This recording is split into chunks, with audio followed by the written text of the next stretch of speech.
Friends, welcome to Yazhini சமையல். இன்னைக்கு நம்ம யாழினி சமையல்ல கருணக்கிழங்கு குழம்பு எப்படி பண்றதுன்னு பார்க்கலாம்.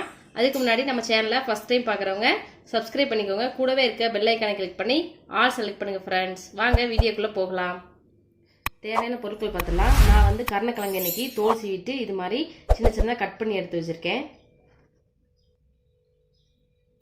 2 பெரிய வெங்காயம், ஒரு பெரிய தக்காளி, 4 பல் பூண்டு, கொஞ்சமாக தேங்காய் எடுத்திருக்கேன். இதெல்லாம் வதக்கி அரைக்கிறதுக்காக 1/2 ஸ்பூன் பெருஞ்சீரகம், 1/2 ஸ்பூன் சின்ன சீரகம் எடுத்திருக்கேன். தாளிக்கிறதுக்கு கொஞ்சமாக கடுகும் வெந்தயமும் எடுத்திருக்கேன். குழம்புக்கு ஊற்றுறதுக்காக புளி வந்து சும்மா சின்னதாக ஒரு நெல்லிக்காய் சைஸ் அளவு எடுத்து ஊற போட்டு வச்சுருக்கேன். இது நம்ம வீட்டு மசாலா 2 ஸ்பூன் எடுத்திருக்கேன். வாங்க இப்போ எப்படி பண்ணுறதுன்னு பார்க்கலாம். நம்ம கருணக்கிழங்க இப்போ பக்கத்தில் மஞ்சளும் உப்பும் போட்டு லைட்டாக வேக வச்சிடலாம். அரை வேக்கடை வந்ததுக்கு பிறகு நம்ம எடுத்துடலாம். அதனால தான் நம்ம குழம்பு வைக்கும்போது கொஞ்சம் வேகமாக வந்து நம்மளுக்கு ரெடி ஆகும். வேகட்டும். இப்போ நம்ம வந்து மசாலாலாம் வதக்கி எடுத்துடலாம். இப்போது ஒரு பேன் வச்சுட்டு அதில் நம்ம எடுத்து வச்சா பெருஞ்சீரகம் சின்ன சீரகம் 2 போட்டுடலாம். இது லைட்டாக பொரியட்டும்.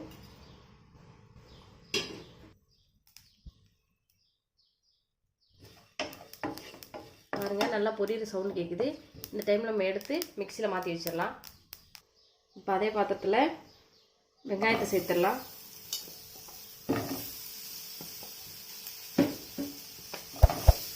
கூடவே நம்ம எடுத்து வச்ச பூண்டையும் சேர்த்துடலாம். இப்போ வெங்காயம் வதங்கிறதுக்காக நம்ம 1 ஸ்பூன் எண்ணெய் சேர்த்துடலாம். வெங்காயம் நல்லா வதங்கட்டும். வெங்காயம் வதங்கிடுச்சு. இப்போ நம்ம வெட்டி வச்ச தக்காளி உள்ள சேர்த்துடலாம்.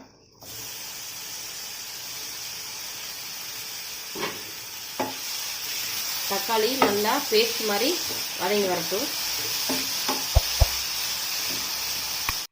தக்காளி நல்லா வதங்கிடுச்சு. இப்போ நம்ம மசாலா உள்ள சேர்த்து 1 நிமிஷம் வதக்கி எடுத்துடலாம்.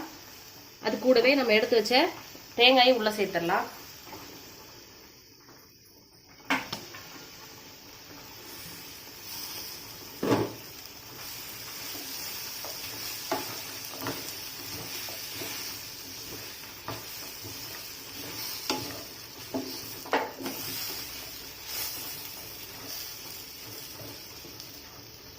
இப்போ அடுப்பு ஆஃப் பண்ணிவிட்டு ஆற வச்சிடலாம்.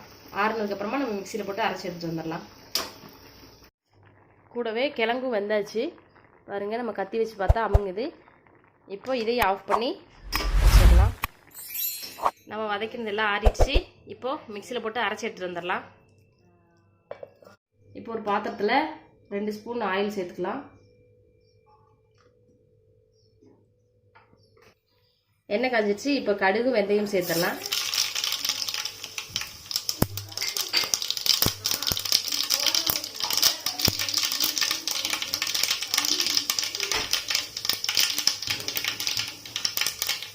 இப்போ நம்ம அரைச்சி வச்சிருந்த இந்த பேஸ்ட்டை உள்ள சேர்த்துடலாம்.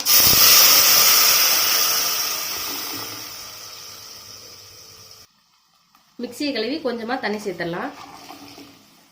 இப்போ குழம்பு நல்லா கொதிக்கட்டும். குழம்பு கொதிச்சிச்சு. இப்போ நம்ம குழம்புக்கு தேவையான அளவு உப்பு சேர்த்துடலாம். நம்ம ஏற்கனவே கிழங்குல உப்பு போட்டு வேக வச்சுருக்கோம். இப்போ குழம்பு ஒரு கொதி வந்தனால நம்ம கிழங்கையும் உள்ளே சேர்த்துடலாம். இன்னும் ஒரு 2 நிமிஷம் நல்லா கொதிக்கட்டும். இப்போ குழம்பு நல்லா வெந்தாச்சு. இப்போ நம்ம எடுத்து வச்ச புளியை கரைச்சி உள்ளே சேர்த்துடலாம். 2 நிமிஷம் கொதிக்கட்டும். குழம்பு நல்லா வெந்துருச்சு.